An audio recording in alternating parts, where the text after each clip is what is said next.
Hi friends, ನಾ ಈಗ show ಮಾಡ್ತಾ ಇರೋದು ಸೂಪರ್ ಆಗಿರುವಂಥ ಸೆಮಿ ಮೈಸೂರು ಸಿಲ್ಕ್ ಸ್ಯಾರಿ. ಎರಡು ಸೈಡ್ ಕೂಡ ಈಕ್ವಲ್ ಬಾರ್ಡರ್ ಬರುತ್ತೆ.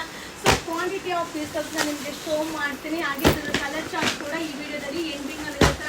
ಸೊ ಸ್ಕ್ರೀನ್ ಶಾಟ್ ತೆಗೆದಿಟ್ಕೊಂಡು ನಿಮಗೆ ಯಾವ ಕಲರ್ ಬೇಕು ಅದನ್ನು ಬೈ ಮಾಡಿ. ಬಟ್ ಸೂಪರ್ ಆಗಿದೆ. ಇದು ಬಂದು 1399 1399 ರೂಪಾಯಿ ಆಗುತ್ತೆ. ಸೊ ಕಾಂಟ್ರಾಸ್ಟ್ ಪಲ್ಲು, ಕಾಂಟ್ರಾಸ್ಟ್ ಬ್ಲೌಸ್ ಬರುತ್ತೆ. ಸಕ್ಕತ್ತಾಗಿದೆ. ಸೊ ಡಿಸೈನ್ಸ್ ನೀವು ನೋಡ್ತಾ ಇದ್ದೀರಾ, ಎಷ್ಟು ನಮ್ಮಲ್ಲಿ ಬರ್ತಾನೆ ಇರುತ್ತೆ. ಸೊ ಎಷ್ಟು ಖಾಲಿ ಆಗ್ತಾನೆ ಇರ್ತಾರೆ. ನೀವು ಹಂಗೆ ಕಂಪ್ಲೇಂಟ್ ಎಲ್ಲ ಮಾಡ್ತಾ ಇರ್ತೀರಾ. ಸೊ ಬಟ್ ಏನು ಮಾಡಲಿಕ್ಕಾಗಲ್ಲ. ಹಾಗೆ ಇವರ silk also fake ID create ಆಗಿದೆ. ಸೊ ನಮ್ಮ ಫಾಲೋವರ್ಸ್ ಎಲ್ಲ ಅಲರ್ಟ್ ಆಗಿರಿ. ಸೊ ಈಗ ನಾನು ತೋರಿಸ್ತಾ ಇರುವಂಥ ಸ್ಯಾರಿ, ಸೊ ಈಗ ಜಸ್ಟ್ ಅರೈವಲ್ ಆಗಿರುವಂಥ ಸ್ಯಾರಿ. ಸೊ 1399 1399 ರೂಪಾಯಿ. Wow! So Anushree ma'am wear ಮಾಡಿರೋಂಥ ಸ್ಯಾರಿ, ಕಾನ್ಸೆಪ್ಟ್ ಇರುವಂಥ ಸ್ಯಾರಿ. ಮಟೀರಿಯಲ್ ಅಂತೂ ಸಕ್ಕತ್ತಾಗಿದೆ. ಇದು ವೆಡ್ಡಿಂಗ್ ಕಲೆಕ್ಷನ್. Thank you.